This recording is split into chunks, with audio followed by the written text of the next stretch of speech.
नमस्ते साथीहरू, म आज आस्ताम गाउँ इको भिलेजमा आएको साथीहरू र यता पोखरा ह्याङ्जा मिलनचोक हुँदै त्यसपछि माथि यता डाँडा करिबन 5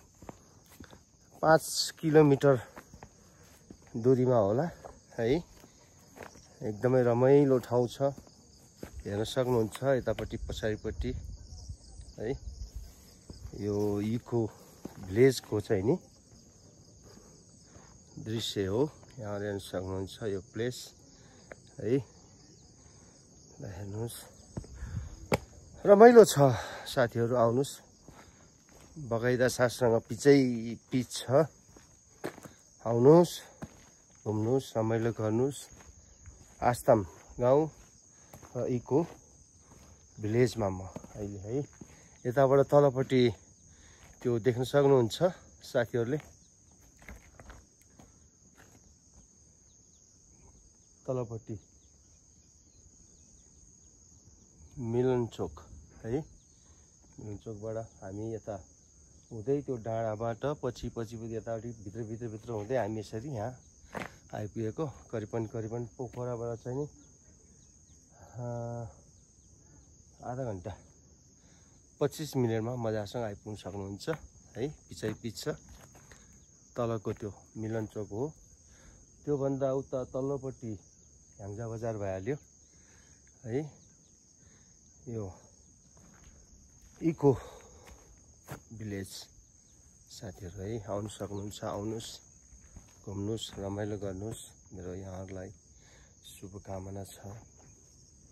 एकदमै रमाइलो ठाउँ लाग्यो मलाई चाहिँ है। हजुर पनि आउनुहोस्, घुम्नुहोस्, रमाइलो गर्नुहोस्, समय मिलाउनुहोस् है।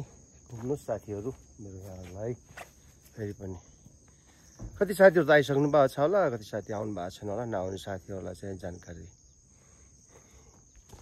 दिँदैछु मैले, र आइसक्नुभयो साथीहरूलाई पनि फेरि के त भन्दाखेरि फेरि जानकारी है त। आउनुहोस्, घुम्नुहोस् साथीहरू। टुरिस्टहरू पनि आउने बस्ने गर्दो रहेछ नि यहाँ। अहिले त अझै त्यति क्लियर देखिएको छैन, मौसमले अलिकति बादलहरूले गर्दाखेरि है त। यो सबै यो इको भिलेजको विषय हो। आउनु सक्नुहुन्छ साथीहरू, आउनुहोस्, घुम्नुहोस् ल। एकदमै रमाइलो ठाउँ छ है, घुम्नुहोस् साथीहरू। ल आउनुहोस् है साथीहरू, आउनुहोस्, घुम्नुहोस्। अहिले पछाडिपट्टि यो पुरै बादलले गर्दाखेरि हिमाल चाहिँ एकदमै क्लियर देखिन्थ्यो यहाँबाट है। अहिले बादल लागेको हुनाले हिमाल हामी देख्न सकेनौँ। अहिले दिनको 4 बजिसकेको छ, बिहान पख चाहिँ नि एकदमै क्लियर देखिन्छ यहाँबाट है।